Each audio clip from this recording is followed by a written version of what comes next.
Alright guys, so ito yung alagay ng ating mga hatchlings, no? And sila ay malalaki na actually. Ilan dyan ay lagpas 2 months na, actually 3 months na yata. So bumili tayo ng bagong lagayan dito sa Shopee, ayun, no? So malupit to guys, although medyo parang mas makapal to nandito yung una ko nabili. But anyway, gagana pa rin naman to. Kaya yan, solve yun dyan. Nakabili tayo 10 piraso. And gagawa ulit tayo ng panibagong hide ng mga hatchlings natin. So ito yun, 1 liter to ata ang capacity, or parang 1 liter nga, 1000 ml. Tapos ang gagamitin ko lang na media is yung kokopit lang. Tapos yung magiging substrate nila guys ay ito, nabili ko to siya, yung hard copy na copier paper, or yung bond paper natin na tinatawag. Ito ay ang size nito, yung long na size to siya. So ayan, large, or ano ba yan? Mali pala basa ko.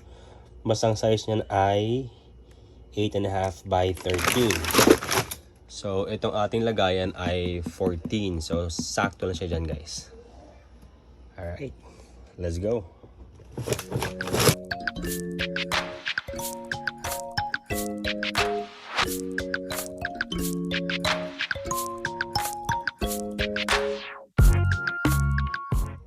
Alright, so ito yung sample guys. Pagka maglalatag na tayo ng bond paper dito. So nagtupi lang ako guys ng mga 1 or 1.5 inch na dito. Yan, tinupi ko lang siya. Tapos dapat sasakto na siya dyan. Ayan, since ito yung 13 nga inches, so merong parang konting uwang dito, but that's okay. Diyan ko naman kasi ilalagay itong ating hide. Ganyan. Perfect, diba? Yan yung maging itsura nun. Tapos dito yung mga food dish tsaka water dish. Ganyan lang kasimple ang setup. So ayan guys ang magiging setup natin, no? Pagka meron na tayong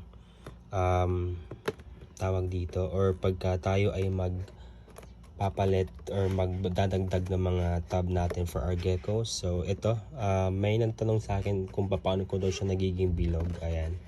So ano lang, kung meron kayong lata ng sardinas, ayan, ilagay nyo lang, ibabaw nyo lang sa uling para uminit, tapos yun na ilagay dito. Basic na lang, pang tunaw ng plastic, ganyan. Kaya sobrang bilog na bilog siya dyan. Ayan. Pero itong nabili ko kasi na blue na tub na to, 10 piraso pa lang nabili ko niyan. Kasi dati syempre yung kakasimula pang natin, dadalawa pa lang naman yung ating gecko. Pero ayun na sila ngayon, dami na.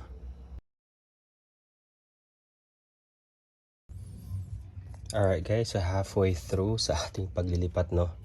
So since wala pa nga tayong 1 liter na lagayan yung kulay blue, just like what we have there sa dito sa isang to, ang gagawin muna natin ay ito muna. So ito yung ating magiging hide ng hatchlings natin. Kasya pa naman sila dyan, di pa naman sila ganun kalalaki talaga. Let me show you kung itsura nila. So ayan, nagtago siya. Ayan, kala mo ball python. Ayan. So di pa sila ganun kalalaki. And ito actually yung kanilang karnit na lagayan, pero tissue yung nasa loob. But this time ang gagawin natin ay ayan, ganyan siya. So kokopit yung kanyang media sa loob. Tapos we will put also a food dish here, and that's together with yung dalawahan doon. So water at saka wala siguro isa, ewan ko lang, basta water dito. Tapos ito yung mga magiging feeders nila. So ayan, halfway through, konti na lang.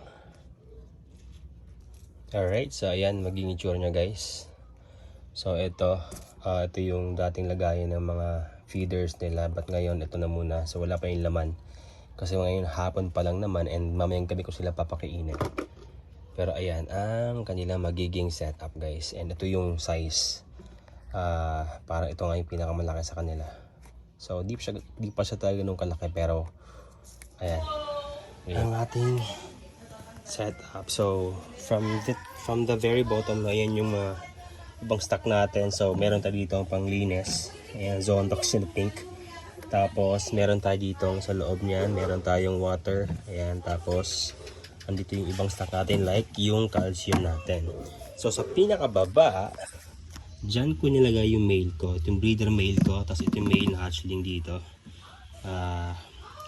For several reasons, no? Kasi hindi na papalagay yung male ko kasi kapag merong female na katabi, like katabing ganito.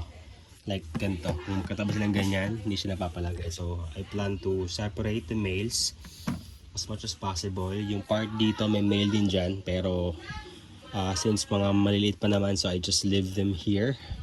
So ayan, yung ating mga hatchlings.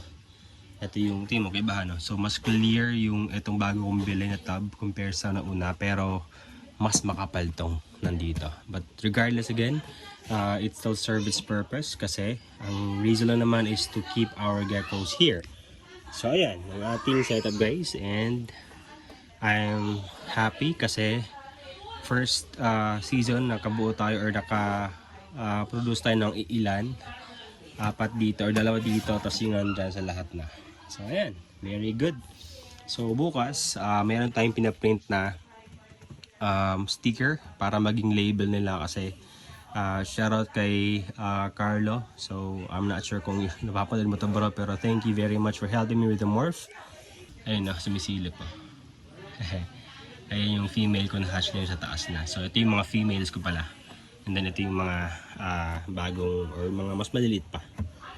So very soon I will try to introduce them to you pag medyo malaking konti. Pero for now, ayan po sila.